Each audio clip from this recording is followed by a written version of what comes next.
Grateful to Marina Prikhotko, who is also our World Federation of Ukrainian Women's Organizations representative at the United Nations. And she will be introducing all of the greeters and the speakers in turn.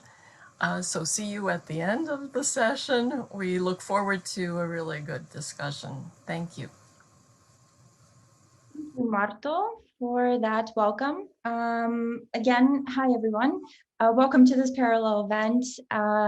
We are still trying to get comfortable with this format. This is new to everybody, so please bear with us as much as possible. So my name is Marta Kebalo. I'm the UN representative of the World Federation of Ukrainian Women's Organizations at the UN.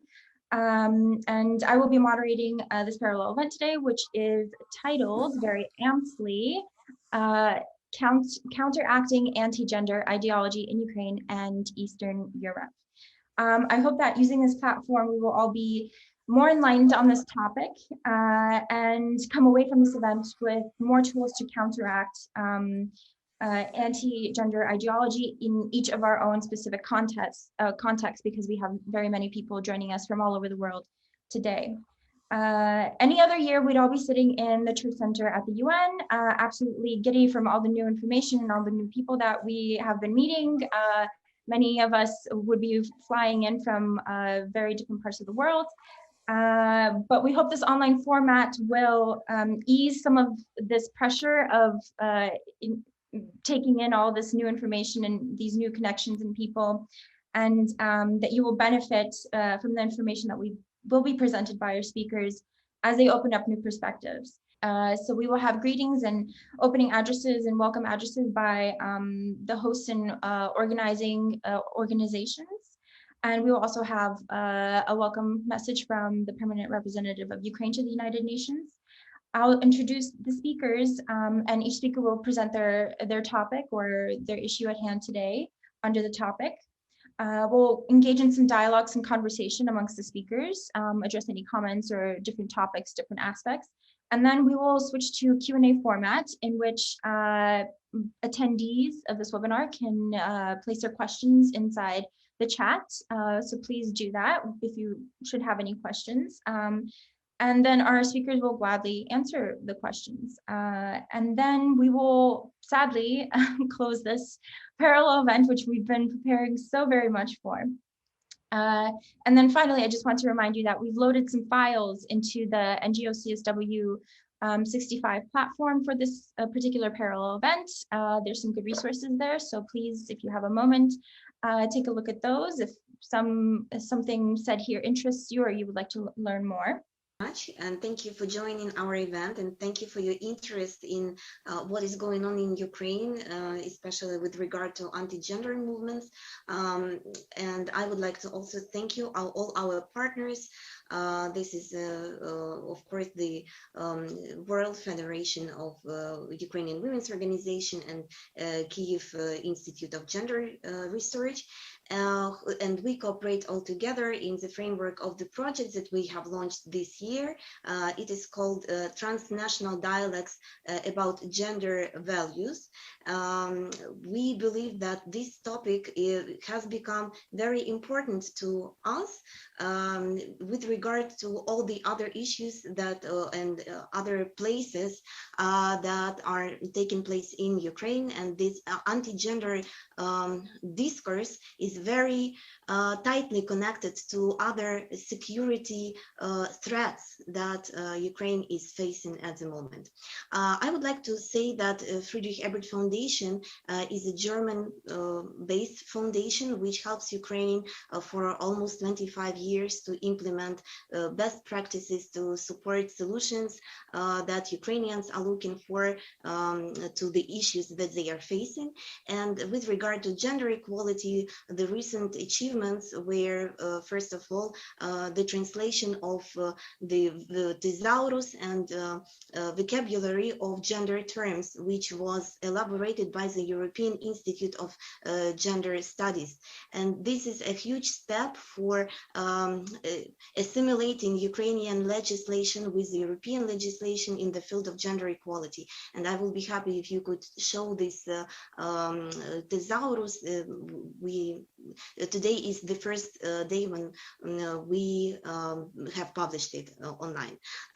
This project was fulfilled together with the government representative for gender equality, Katerina Levchenko, and she's here today with us. Last year, just before the COVID pandemic broke, we were about to come to the session with our report, Beijing Plus 25, that was created in cooperation with more than 50 Ukrainian civil society organizations working in the field of gender equality. And if you're interested, it is also presented in the materials to this event, which will give you the overview of a lot of things that are taking place in Ukraine with regard to that. And I truly hope that you will learn a lot of new things from our speakers today, because these anti-gender movements are becoming more, probably better financed and stronger, unfortunately, and their voices are being heard. However, despite of that, we have managed to promote the law on fighting sexism in advertising, because it is a huge issue which just, you know, promotes inequality all over on the streets, in the media and so on, all these sexist messages. And we are really happy to tell you that a couple of days ago, our parliament has voted in the first reading for these amendments to the law on advertising, which provides two very specific definitions of the terms discriminatory advertising and sexist advertising. And it is unprecedented even for the world legislation, because it gives like very, very specific definition on what that is and forbids it in Ukraine. So we hope that it will pass the second reading, and I believe that it will really change and has a huge effect on in our fight for gender equality as well. And we also invite you to watch cartoons that we have created. It's like in the framework of the raising awareness campaign for everyone who would like to understand the topic better. So it's also there, and thank you very much. We will be happy to answer questions after all the speakers will present their pieces. Thank you. Well, good morning, everyone, and good afternoon to our European listeners. I'm honored and humbled to be together with you today. And the only thing I sincerely regret is that I seem to be the only male speaker at today's event. And I will come back to that point later on. I have been actively involved in gender equality and women's rights business ever since I came to Ukraine from Washington in 2006. And I've been cooperating intensely with Katerina Levchenko, and I'm happy that it was our joint plan, by the way. I would open you a secret that the government should have a commissioner, and then the post had been established, and Levchenko, by the way, she won a competition from what I remember. She was not the only one who wanted to be the commissioner. So it's also very important that these positions have been filled in a competitive framework. I also like to say that I've been given by my staff a very nice academic speech, but I'm not going to use it without any prejudice. I will like to concentrate on certain issues, and those are: I had a very intense conversation with Dr. Marta Kebalo a couple of days ago, and I told her that I have been struggling with the title of today's event. And the reason I have been, there are several reasons I have been struggling with the title of the event. And one of the reasons is that the very notion of ideology is very important in the constitutional framework of Ukraine. And I need to quote the Constitution of Ukraine, which I have in my hands. And the Constitution says no ideology, that's Article 15 of the Constitution, no ideology shall be recognized by the state as mandatory. And we all criticize many Ukrainian laws, constitution, but we need, before we criticize, we need to implement them fully. And that means that there are many wonderful words and principles enshrined in our constitution. And I would like to say once again, no ideology shall be recognized by state as mandatory. It means that neither gender ideology nor anti-gender ideology should be recognized as mandatory. However, what is fundamentally important is gender rights, women's rights are human rights. And that is the reason why we have to defend them. Not because they represent certain ideology, but because women's rights are human rights. And the Constitution says that human rights and freedoms are inalienable and inviolable. That's Article 21. So we have to proceed from the very outset that we work on women's rights as part of our human rights agenda. Another thing is that in the course of promoting women's rights and human rights, we have to deal with a lot of stereotypes.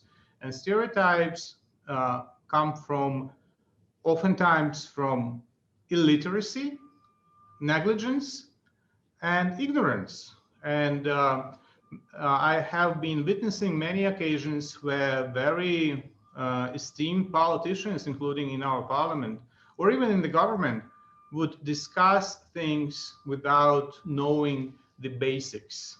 So one of the things we have to promote the basics, and we have to promote the vocabulary, the right vocabulary. And here we come to the notion of gender.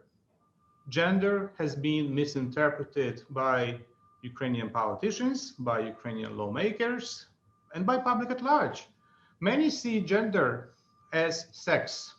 Many see gender, and especially since there is no specific word in the original Ukrainian language, when we say gender, many can't really understand it. And that where the anti-gender people jump on the opportunities to manipulate with the public opinion about it and say that gender is about LGBTQI, gender is about your sexual choice. No, let me refer all of us to Article 3 of Istanbul Convention.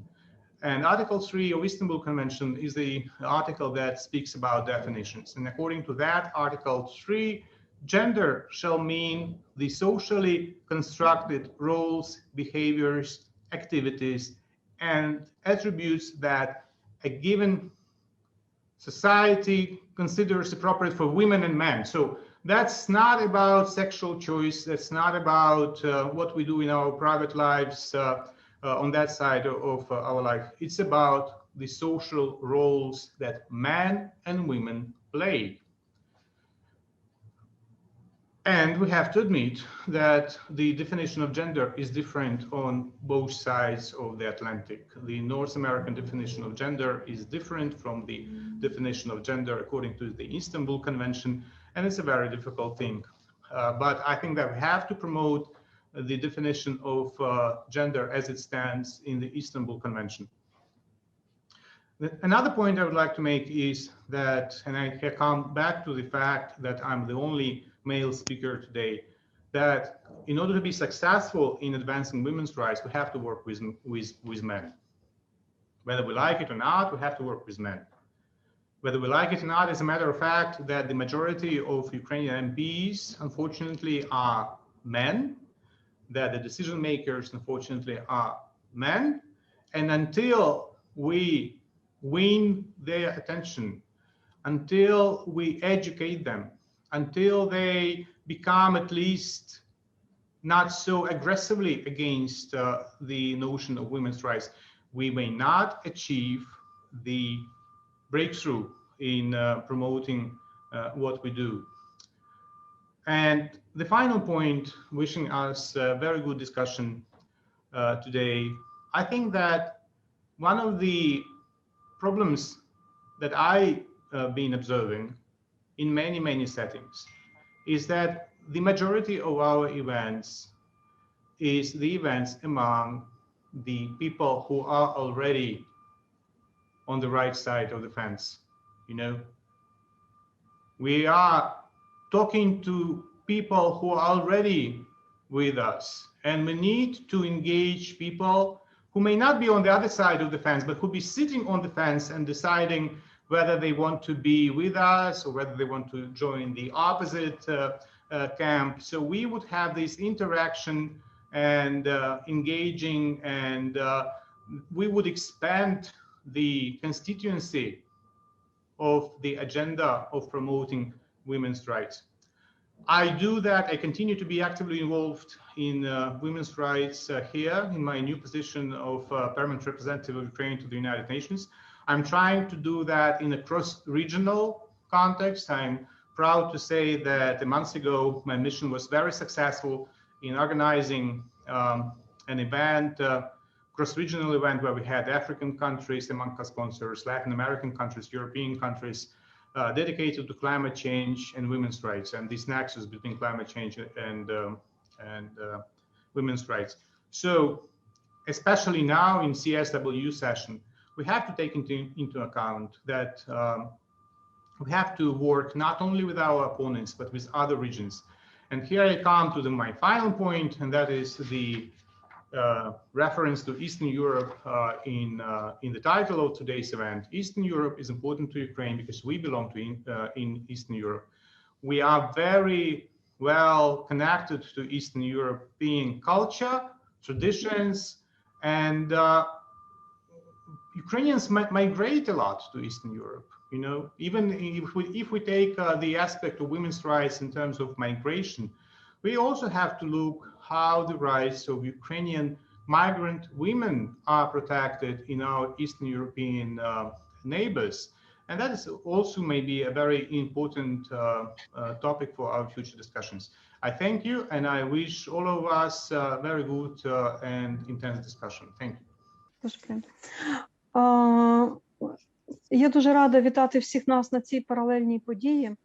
So I'm really glad to see all here today at this parallel event, ladies and gentlemen.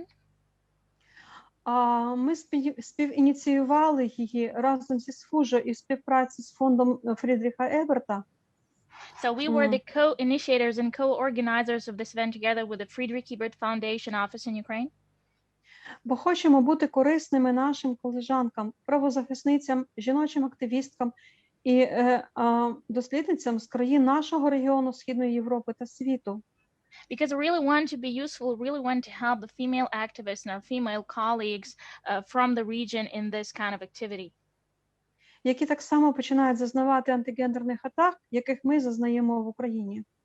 Because they also start actually, because they also are challenged, and they also face the effects of this anti-gender attack, something that we do face today in Ukraine. Ми в Україна країна фронтир. So Ukraine is a borderline country, frontier. Ми розташовані між європейськими країнами сталої демократії і верховенства права. So we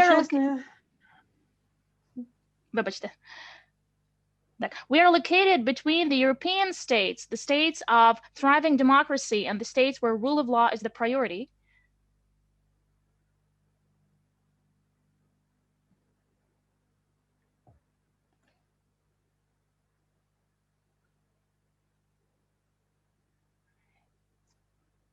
Певно, що зі зв'язком.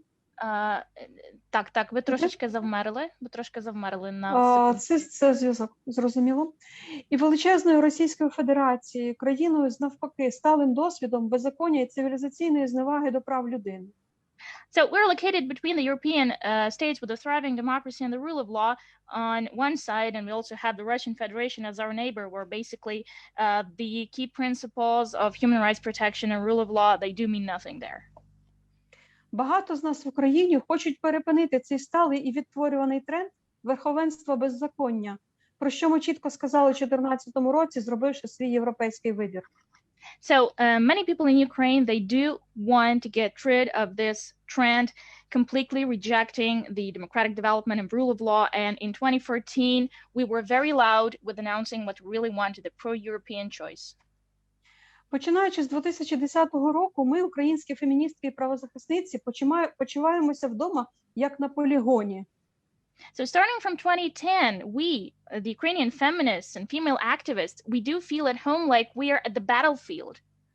Де відпрацьовуються і де тестуються нові і не дуже гібридні технології війни, у якій ми є мішенями. So where we witness how new and old ways of hybrid, new and old ways and approaches of hybrid warfare are tested in the country. And we are the targets. Дякую. Ми зазнаємо дій інформаційних і соціальних технологій, спрямованих на компрометацію і нищення прав людини і прав людини жінок. So we all can see how informational social technologies are slowly and gradually destroying the very concept of the human rights and the women's rights as well. Як юридичного поняття, як законодавчого принципу і як програми політичних дій, котру треба було б покласти як наріжний камінь в основу будівництва нашої держави, як правової. So something that we want actually to be used as a cornerstone. So something, let's say, to use this as a legislative framework, to use this program of political development actually to create new Ukraine, democratic Ukraine. Озираючись назад, ми розуміємо, що втратили час і що ми дали цим процесам розростися. When we look back, we actually do recognize that we've wasted a lot of time and we somehow allowed these processes to grow like tumors. Ми також розуміємо, бачимо і фіксуємо, як ці ж гібридні антигендерні підходи працюють на теренах інших сусідніх країн. We actually see and we do recognize that the same approaches, the same hybrid mechanisms and algorithms, they are present in the territories of other countries. Зокрема, країн-сусідів України, таких як Польща та інших, а також по пострадянських діаспорах більшості країн світу, включаючи США. And we actually see this very same phenomenon in neighboring countries, for example, like Poland and others, and we can see the same trend is becoming more and more popular in the post-Soviet diasporas, like the diaspora we have in the US. Для нас це означає, що часу у нас не так і багато. And for us, it means the only thing, we don't have so much time. І що український кейс, як застосування цих антигендерних технологій, так і досвід їм протидіяти, повинен бути оприлюднений або візуалізований для наших колежанок із інших країн невідкладно. And we need to urgently visualize and present the Ukrainian experience, the Ukrainian case of both the anti-gender ideology thriving, unfortunately, in the country, and of course, all the efforts that we take to counter this ideology. Я рада вітати серед наших панелісток доктора Юлію Стрибкову, нашу співробітницю, яка одною з перших в Україні ідентифікувала цю антигендерну загрозу. And I'm really glad to have Ms. Yulia Stripkova, one of our employees, the gender education coordinator from the Kyiv Institute of Gender Studies. She was the first one in Ukraine who actually started talking about the anti-gender ideology. She identified this phenomenon. She was the very first. І стала промоутеркою протидії їм в академічному секторі. And she started promoting the anti-gender ideology countering in the academic sector. І доктора Катерину Левченко, що нині посідає високу урядову посаду урядової повноваженої з питань гендерної політики. And it's of course nice to have Ms. Katerina Levchenko with us. Today she takes one of the highest positions in Ukrainian power, so she's the government commissioner of gender equality policy. She's with us today. І має мандат діяти на встановлення гендерної рівності та утвердження прав людини жінок. And she has a unique mandate to actually promote the gender equality in the country and to strengthen the protection of human rights and women rights as its part. А тоді, у далекому 2012 році, як відома правозахисниця, одною з перших розпізнала і підтримала зусилля протистояти цій хвилі. And in 2012, many years ago, she was among those first female activists who actually identified this threat, and she was brave enough to actually withstand this phenomenon at that time. Так, ці хвилі ворожої правам людини пропаганди. This wave of propaganda that's actually threatening the human rights. Я дякую всім за увагу і запрошую до нашого, я сподіваюся, ефективного обговорення. Дякую. So, dear ladies and gentlemen, thank you so much for your attention. I'm so grateful for your participation in this event, and I do truly hope that we'll have a very productive discussion today. Thank you so much and enjoy. Thank you, Ms. Prichodko. First of all, thank you to the World Federation of Ukrainian Women's Organizations and the Kyiv Institute of Gender Studies for organizing this very important virtual discussion. I will be talking about what has become a bit of an obsession for me, and that is the entire problem of the weaponization of religion, and specifically dark money, both as instruments of the anti-gender campaign. As you know, there is now growing and definitive evidence that the prime catalyst behind the anti-gender campaign affecting Central and Eastern Europe is not primarily the leadership of religious institutions, but state actors who use dark money to finance campaigns promoting fear and division, using attacks on gender policy to fulfill a specific geopolitical agenda. Indeed, fueling this anti-gender attack is the weaponization of religion, funded and directed by a single authoritarian state, and that is Russia. One of the main instruments the Kremlin has used to infiltrate so-called religious conservatives is the World Congress of Families. Masquerading as a pro-Christian, anti-gay religious coalition, the World Congress of Families was purportedly created to promote traditional family values in post-communist societies. In reality, however, the World Congress of Families has aligned itself with powerful Russian oligarchs and Putin's surrogates, hosting a string of international conferences aimed at bolstering Moscow's anti-liberal political agenda around the world. As you may have read, investigative journalists who studied a large cache of leaked Russian emails and documents recently uncovered a sophisticated campaign by Kremlin officials to entice conservative groups into attending pro-family conferences alongside white Russian supremacists and sanctioned Putin operatives. Using this weaponized anti-gender campaign, Russia's goal, sadly, is to push Western conservative organizations into what they view as a spiritual sphere of influence managed by Moscow, and sadly, thereby merging state and church interests together. Now, on the surface, the notion of interfaith dialogue would seem harmless and even beneficial. But a closer analysis reveals a far more menacing game plan involving Putin's state actors. And this is how we now see corruption and dark money playing a key role. The World Congress of Families is financed by several Russian oligarchs, including Konstantin Malofeyev and Vladimir Yakunin, both of whom are under sanction by the US, Canada, and the EU. Malofeyev heads Russia's largest charitable agency, the St. Basil the Great Charity, and stands accused of funding the Russian-controlled insurgents in eastern Ukraine that brought down Malaysian flight MH17. Yakunin, a former KGB agent who oversaw Russian railways, is one of Putin's closest allies.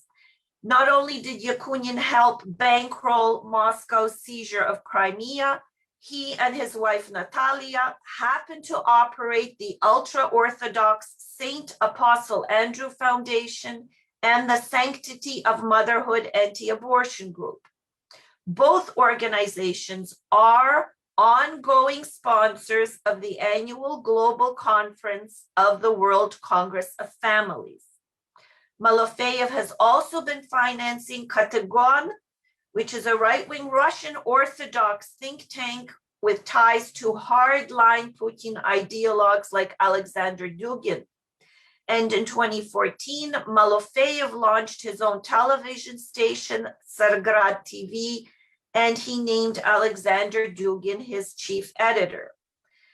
Equally troubling are recent reports from the Moscow Times indicating that this very same influential pro-Kremlin billionaire, Konstantin Malofeyev, plans to bankroll an online conservative religious troll farm allegedly to promote family values. In 2019, the very same Malofeyev financed a US-Russian summit of fundamentalist Christians who oppose same-sex marriage and equality and increased legislation to protect women's rights. This new Orthodox Christian troll farm, why is it a danger? Because it has the potential to emulate the same cyber tactics that was used by social media campaigns to undermine European and US elections not so long ago. So from the point of view of our NGO and from the point of view of women's organizations, why should we care about all of this? Well, we've seen in Ukraine that we've already experienced this type of Russian influence operation. And of course, many of you are already familiar with this, but I will remind some of our other participants to recall the anti-EU billboards that depicted same-sex couples holding hands that were plastered and appeared throughout Ukraine's capital city in 2013. The provocative images were messages and billboards that said basically association with the EU means the destruction of families. Association with the EU means same-sex marriage. And who was behind that poster campaign? An organization funded by Putin ally Viktor Medvedchuk. That's why I think many women's organizations should welcome the recent sanctions placed on Medvedchuk by the Ukrainian government. Moscow and its allies know that East European countries like Ukraine, like Poland, Hungary, and their neighbors have strong Christian values. I myself am a Ukrainian Catholic. I view myself as a woman of faith, but I approach all of this in a wider perspective, not as an emotional sort of hot topic issue that very much provokes reaction, especially when you're online. We know, as Moscow does, that these East European countries have strong Christian traditions where the concept of God, family, and patriotism run very deep. By targeting Eastern Europe, Moscow hopes to focus on the so-called decay of EU liberalism, to turn these societies away from social progress and towards a spiritual worldview dominated, sadly, by Russia's geopolitical interests. They have nothing to do with gender politics. And Moscow is not limiting its propaganda campaign to Europe or North America. I just want to mention that since Malofeyev is under US and EU sanctions, he's now expanding his influence operation in new regions. He's become a financial consultant to the government of Niger, Guinea, and the Democratic Republic of Congo. So as the key financier of Putin's anti-gender campaign, it is now plausible that Malofeyev is now using his financial power to build social policy coalitions with these African countries. So what can we do as women, as social activists, as NGO leaders?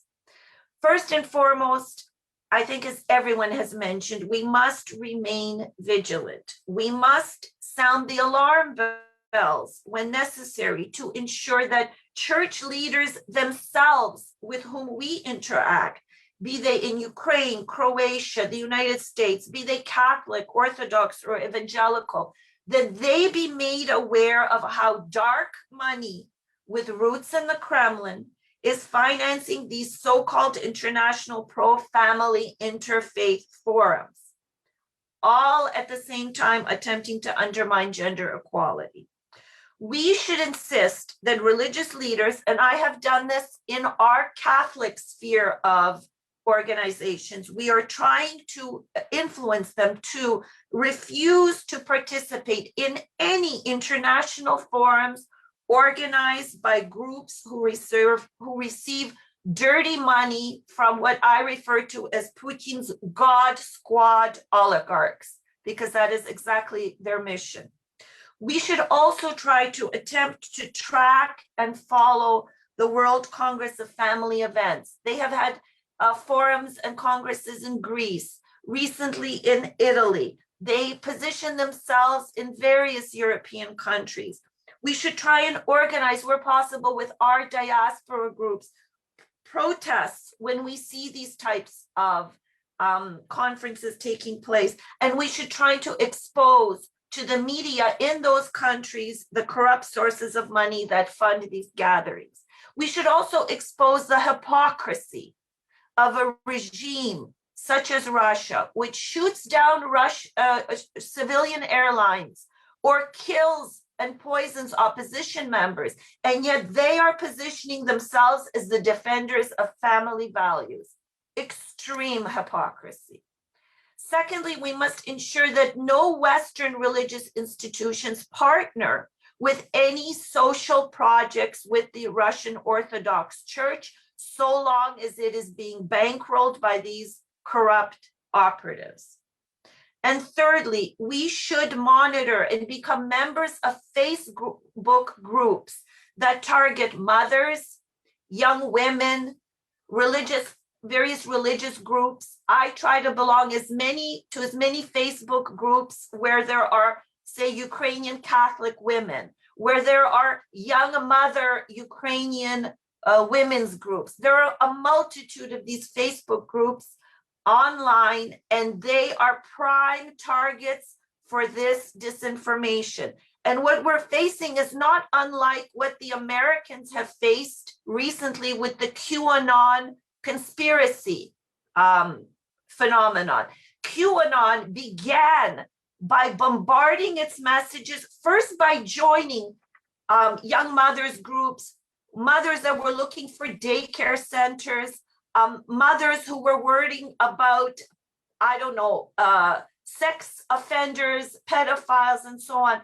They joined those groups, remained very quiet and cooperative, and then slowly began sending this disinformation and this messaging. So we should make an effort to belong to as many of these Facebook groups as possible.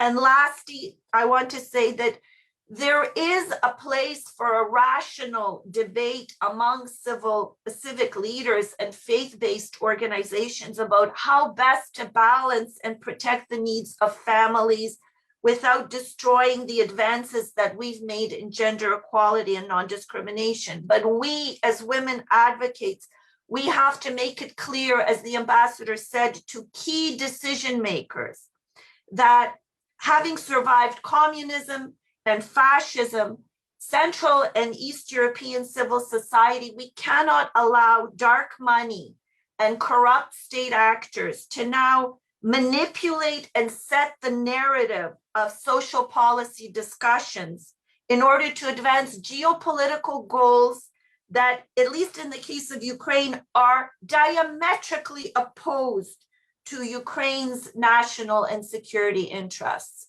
Thank you. That's all I wanted to say. And thank you again for being a part of this super important discussion. So first of all, I would like to say thank you to all organizers of our event, because it's really a very important topic, which is interested not only in Ukraine, but other countries of our region. We already know that I'm a government commissioner for gender equality policy in Ukraine, and I have been working for this position, on this position for 3 years. I have NGO background, and I have been working as director of non-governmental organization La Strada Ukraine more than 20 years. And La Strada is an international network. We have partners in different countries, European countries. And that is why I was able, and still now I can receive information about anti-gender attacks from different countries of Europe. And my both position as a government commissioner on gender equality policy and as director of La Strada and women and human rights defenders, they really created a lot of gender situation for me personally, because for anti-gender groups, me and my colleagues, we were identified and chosen as targets in their attacks.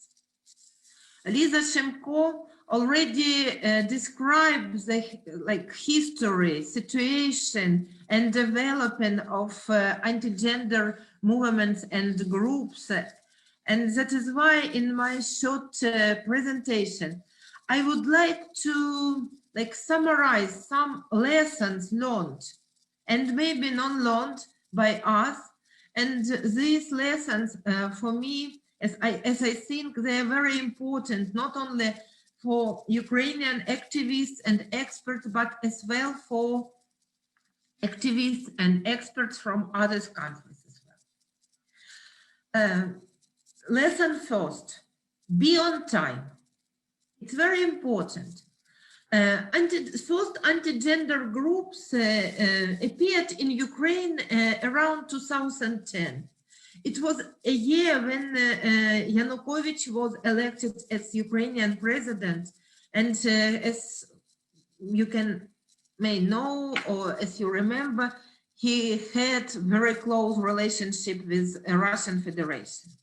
And me and my colleagues, Olena Suslova, Yulia Stripkova, Marfa Skorik, Natalka Karbovska, and others, we tried to attract attention to their rhetoric, their activity, but nobody from governmental institutions, from security service was interested in this issue.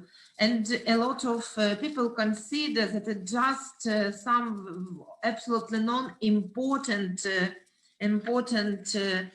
activity of women's rights NGO who would like to attract attention to this gender threats. It means that be on time, it's really very important, because now we realize that it was preparation to annexation of Crimea in 2014. It was a preparation to occupation of part of Ukrainian territories in 2014 as well. And it was like test on strength of European and Euro-Atlantic intention of our state. Really be on time, it's very, very important. The second lesson, not believe in chance. It's not occasion when somewhere in some country or in some city or villages, some anti-gender group or activist appear. As Lisa mentioned, now such countries as Nigeria or Democratic Republic of Congo are in the center of such attention. In 2010 and 2004, a lot of activity were concentrated around Ukraine and other so-called neighborhood countries for European Union. And it's really not a chance when you see activization of anti-gender groups and anti-gender movements. The third lesson, every time we have look at root causes, why such group appeared, what they would like to do and why. And now I also can confirm that it was absolutely very well planned operation by Russian Federation and Russian security service aimed against Euro-Atlantic and European integration of Ukraine. Their leaflets, materials, all communication, everything was in Russian language. And such materials and brochures were disseminated very often through Russian Orthodox Church in Ukraine. And it was an external attack on Ukraine that was not recognized as an attack. And that is why lesson number 4, think about geography. Why geography? Because anti-gender groups and anti-gender movements are not only Ukrainian challenge, are not only problems for our country. Georgia, Moldova, Belarus, Croatia, Slovak Republic, Bulgaria, Armenia, Lithuania, and other countries of our region faced similar problem.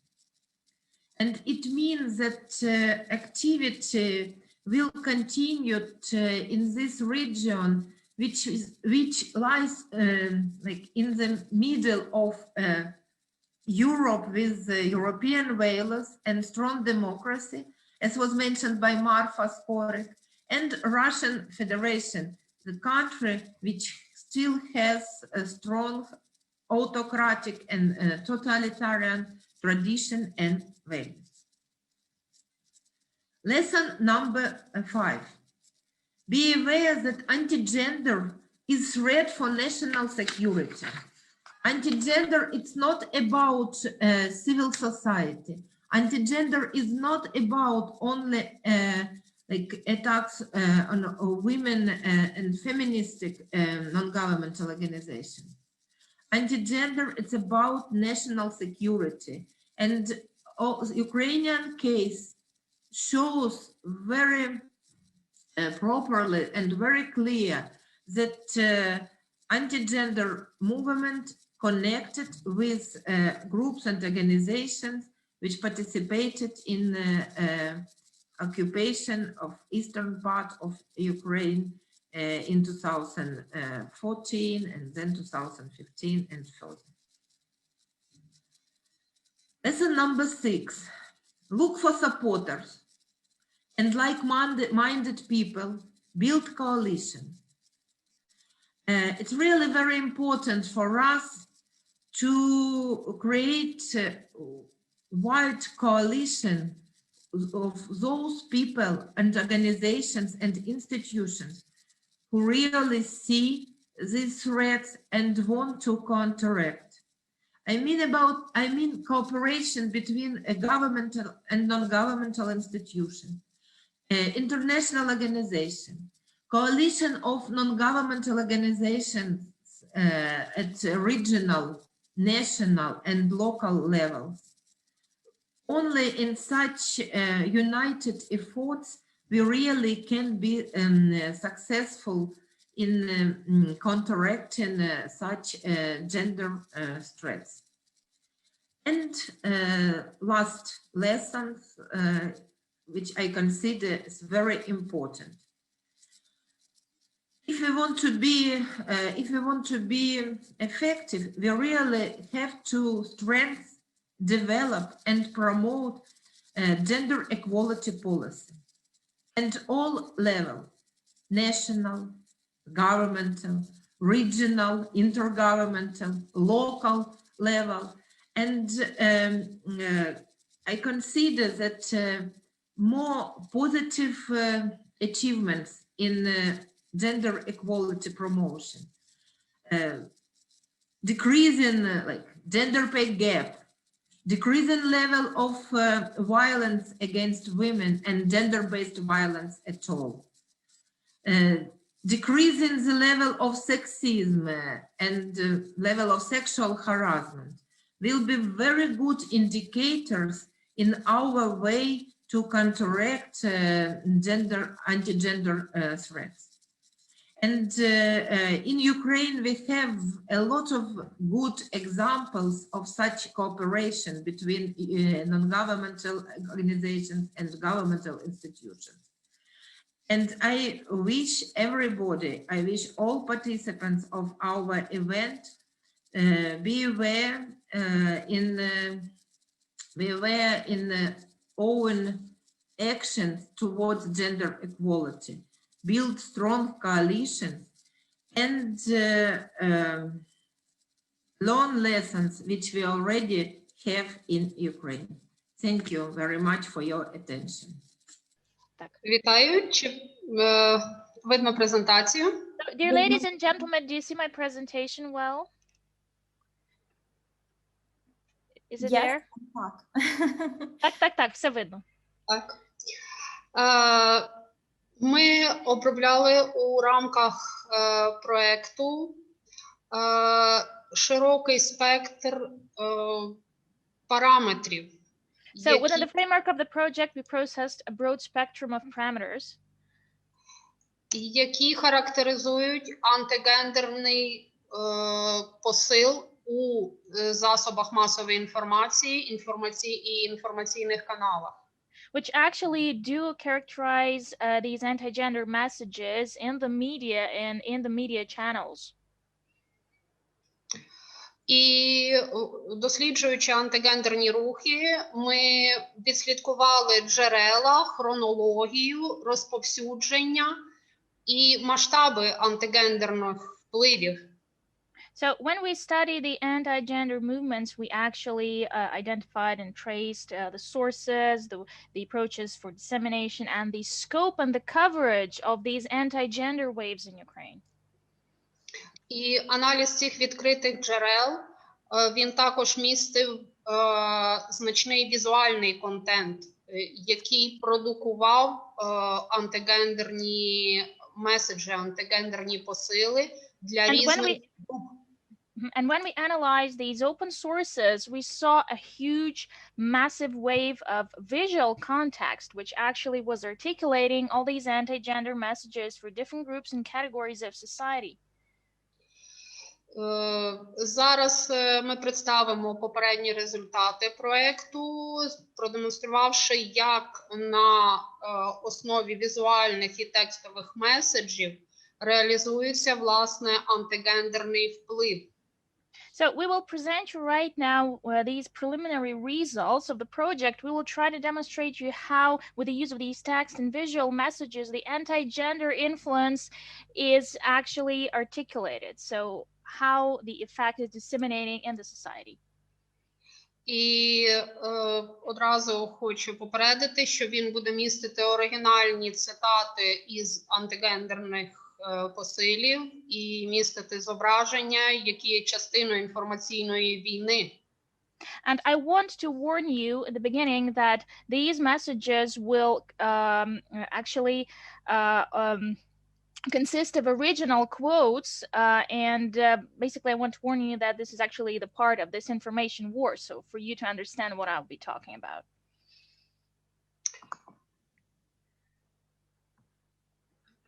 Ми пов'язуємо початок системної антигендерної кампанії з 2010 роком. So we actually refer the start. We actually define the starting point of the systemic anti-gender campaign. We refer it to 2010. So this is the starting point for all this anti-gender movement. 2010 року ПАРЕ прийняла ряд важливих документів, зокрема щодо протидії дискримінації за сексуальною орієнтацією і статевою ознакою. So in 2010, Parliamentary Assembly of the Council of Europe adopted a number of very important documents and legislative acts on countering discrimination, including the sex-based discrimination. І резолюцію 1706 щодо збільшення представництва жінок в політиці через виборчу систему. And also the resolution 1706 to increase the number of women in politics by actually via the election system. І водночас Росія стає осередком тієї боротьби за сімейні цінності. And in this case, Russian Federation becomes somewhat as of an eye of the hurricane. The country starts protecting the so-called family values so hard. Яка до 2014 року збирає вже понад 45 країн світу, And by 2014, we can say that approximately 45 countries were gathered in that. З 2011 року ця хвиля заходить в Україну і не тільки в інформаційний простір. In 2011, this wave reaches Ukraine and it interferes not only in our information space. Відбувається ряд заходів на захист так званих сімейних цінностей. So we have these numerous events taking place in Ukraine to protect the so-called family values.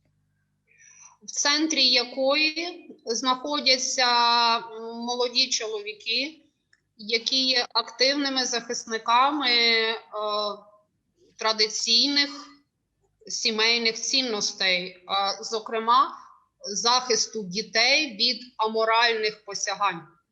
So if we take all these campaigns and events, we can see that in the very nucleus of these, we have mostly young men who are presented as defenders of the traditional values. And in particular, they actually claim that they try to protect children from immoral influence.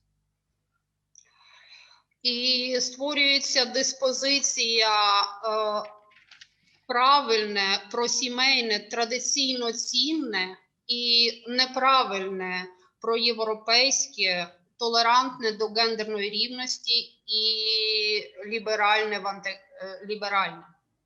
And actually, we have this opposition that emerges. So something that is correct is definitely related to these family and traditional values, and something that is incorrect is tied to pro-European position, to tolerance, to gender equality and liberalism.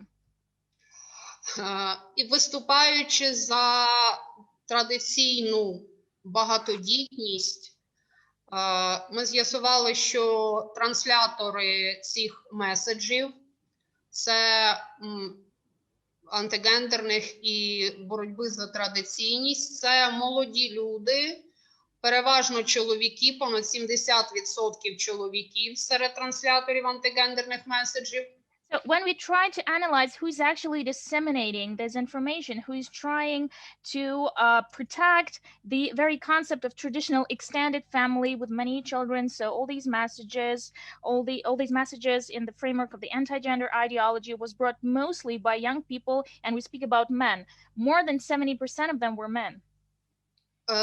І, як правило, ці транслятори антигендерних посилів, вони в 16% загалом не мали дітей, в 42% загалом не є батьками і майже 16% мають всього одну дитину. And when we actually try to analyze who these articulators were, the articulators of the messages who transferred it, as a rule, well, if we take the percentage, 16% they had no child, 42% they were not even parents, and only like approximately 60% of them had only one child. Натомість вони продовжують виступати проти європейських цінностей, проти європейських позицій, змальовуючи у негативному зображенні всіх проєвропейських політиків, так і політику європейську загалом.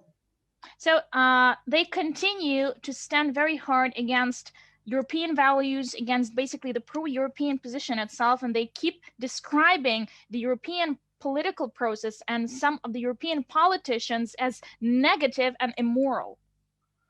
І до антигендерного вектору доєднуються інші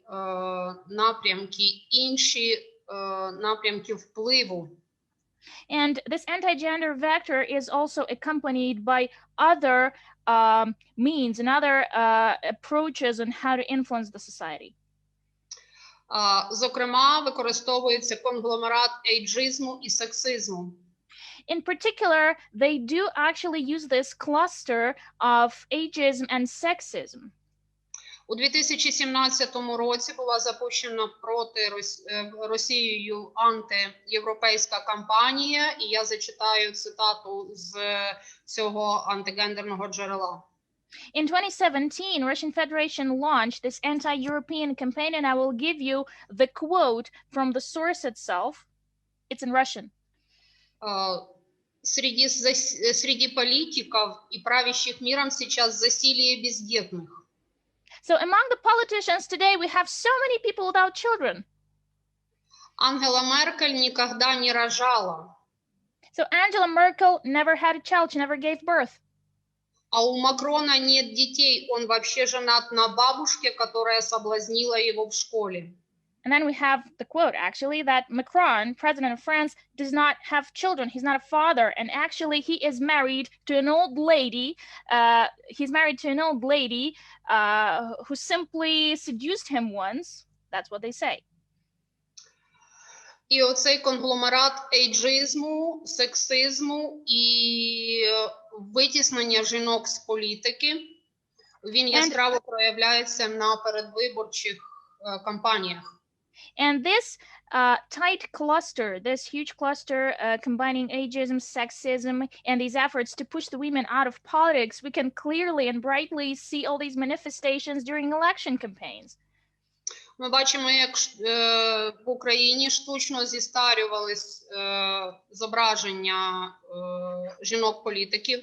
You can see this Ukrainian billboard, and here we have one of the candidates, a lady, and her image was artificially aged. So she's not definitely that old, but they did it intentionally.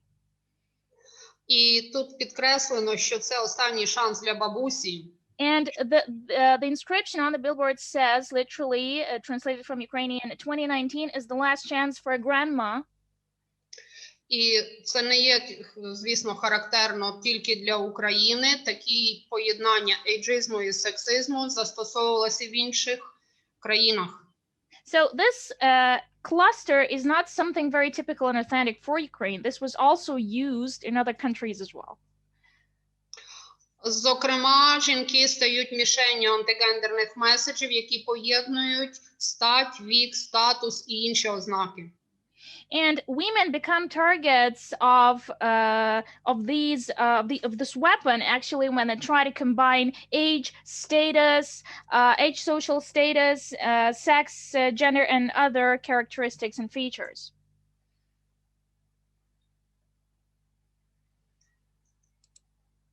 Перепрошую, щось. I'm sorry, something wrong with the presentation.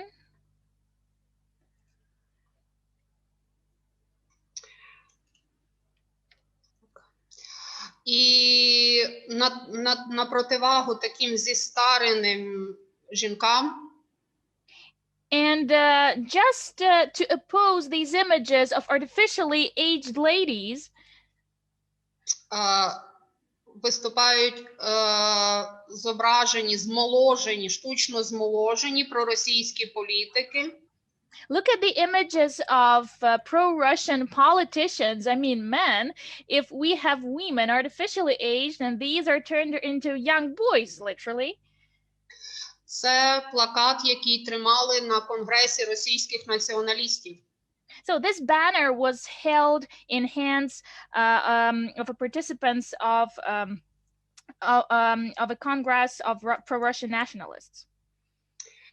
Але коли ці зображення почали використовувати офлайн у одному із громадських місцях в Москві, But when these images were used in offline mode somewhere in a public place in Moscow, ми бачимо, що жінка висувається із зони впливу. we can see the lady actually being pushed out of this influence zone somehow. І зауважу, що на той час вона відсувається не тому, що програла вибори. На той час ця політикиня ще не увійшла в передвиборчу кампанію. So I just want to note that at that time, she was actually pushed out of that, not because she lost the election. She simply hadn't become a candidate. She wasn't announced as a candidate.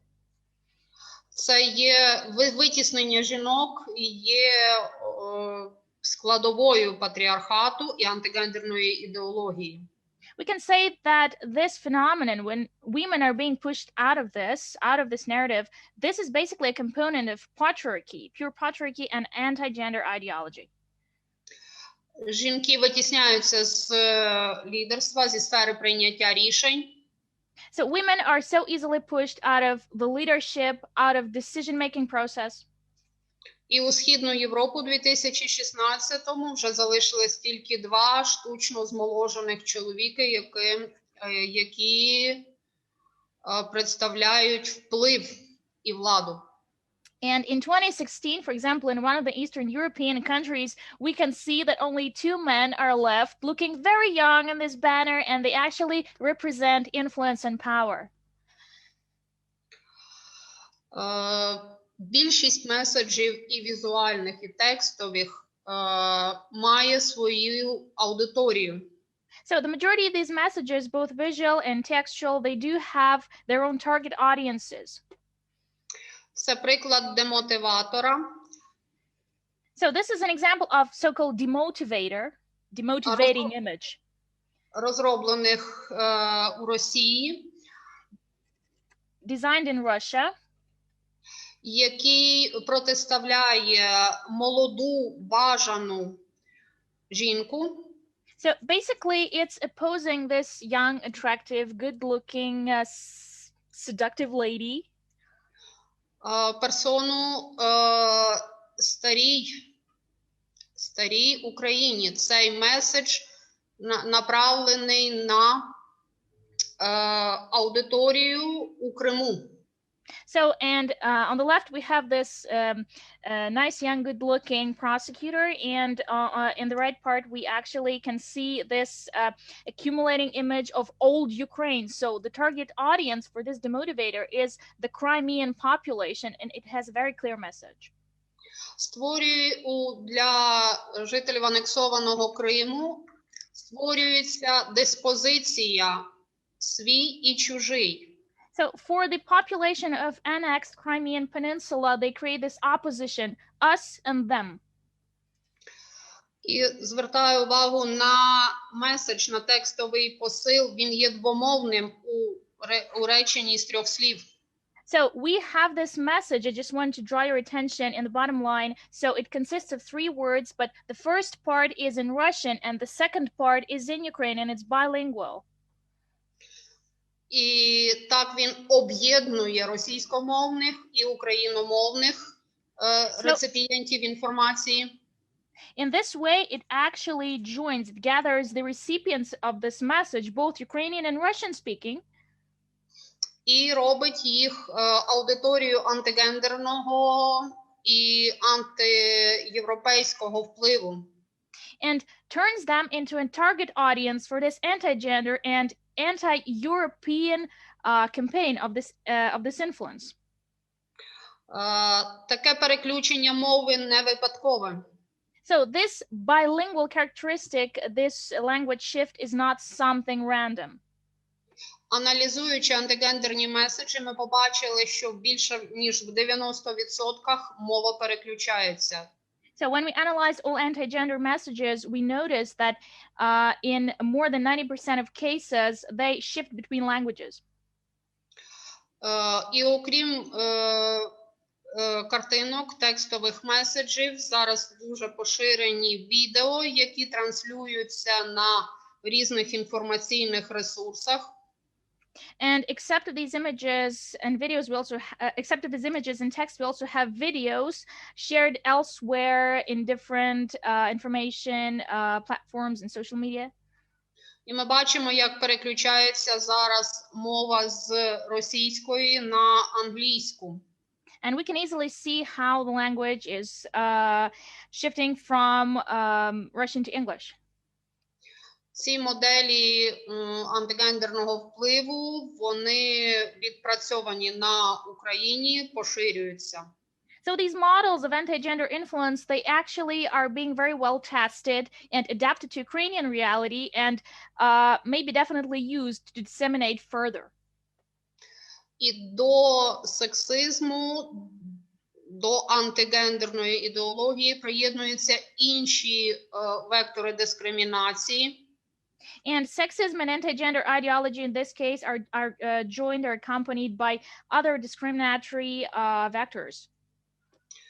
І використовуються різні теми для різних груп.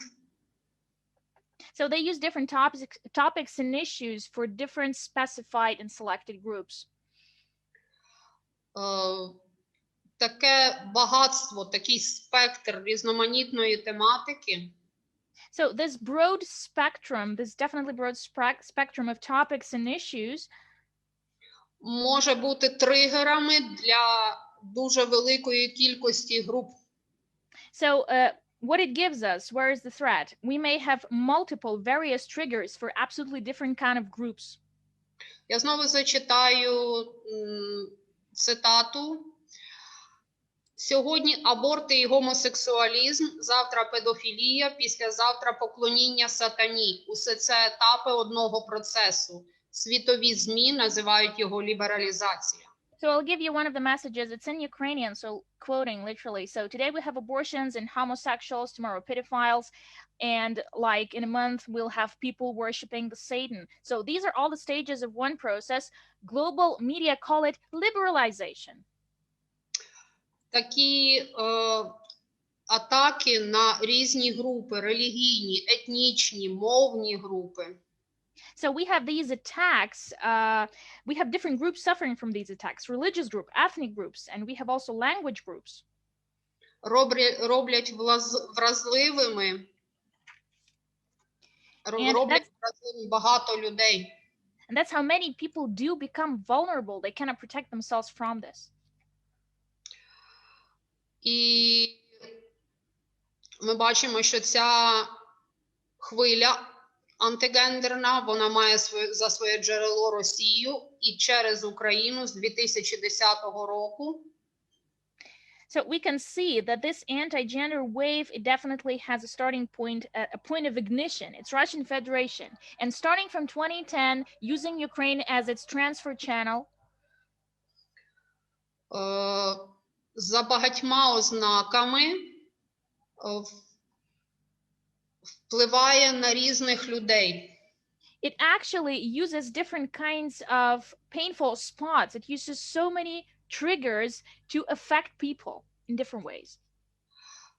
Групи, які реагують на ці посили, на ці меседжі, які завжди мають антигендерний компонент, вони штучно підігріваються і нацьковують одні проти інших. So we can see that the groups which actually do respond to these anti-gender messages sent intentionally, they are like put in one saucepan. They are put on a very small fire and they're boiling gradually. And we have this tension increasing all the time and we may have potential conflicts between them.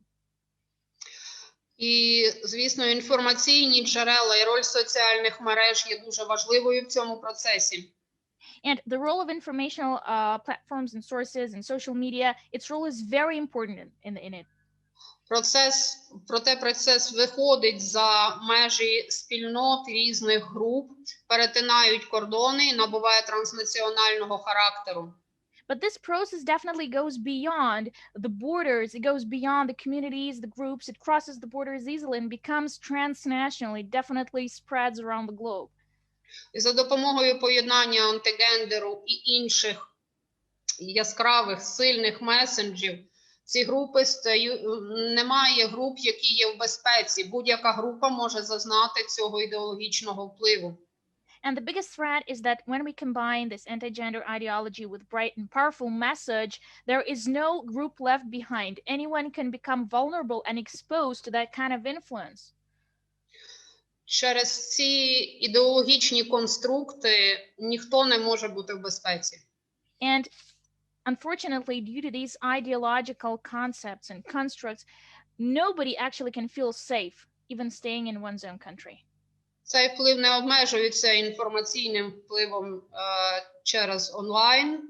І, звісно, що можуть виникати акції, які порушують соціальну стабільність.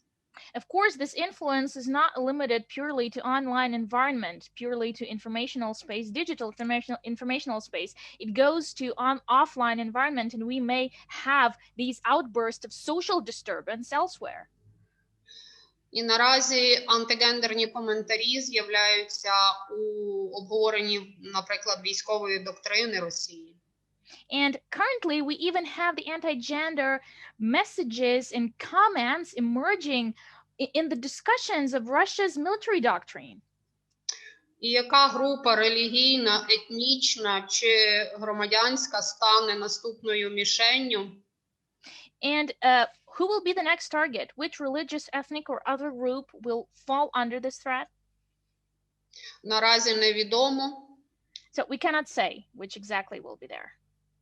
Але вона буде однозначно мати елементи сексизму і антигендерної ідеології. But definitely this threat will be pushed by sexism and anti-gender ideology. Повний звіт можна буде отримати у квітні. Дякую за увагу. So you will be able to get the version with full report in April. And so far, ladies and gentlemen, thank you for your attention. Thank you so much. Hello, I'm glad to be here, and thank you for invitation for this discussion. Really, the role of the court in ensuring gender equality and respect for women's rights and prevention of domestic violence is very important, especially in Ukraine. I'd like to focus on these three aspects. Firstly, the Ukrainian Association of Women Judges, together with the other association, Women Association, with the support of the Frідріха Еберта Foundation in Ukraine, will conduct a serious training for judges on the prevention of discrimination in advertising. Namely sexist advertising. This year, together, we have prepared a guide for judges to hear this category of cases.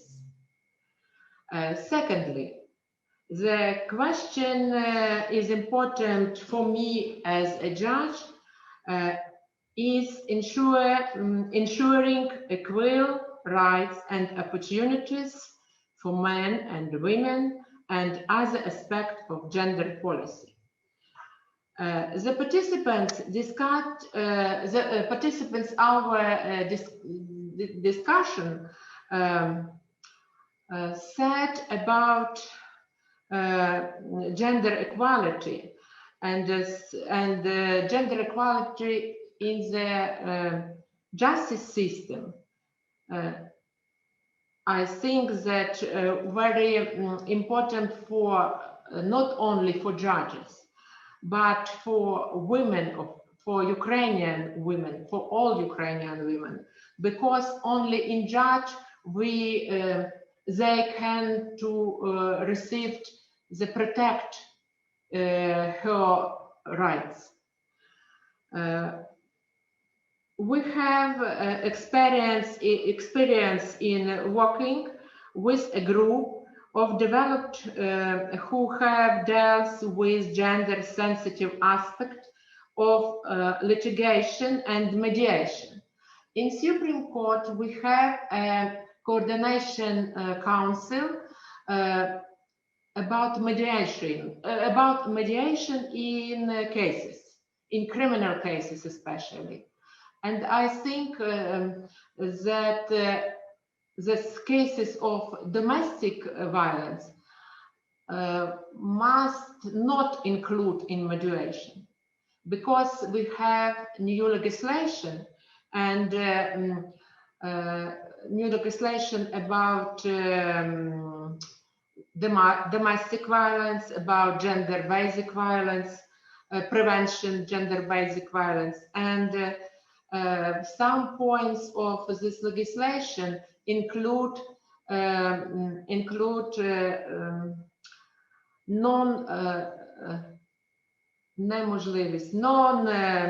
the impossibility. No impossibility to close the cases, because this category of cases have very specific points.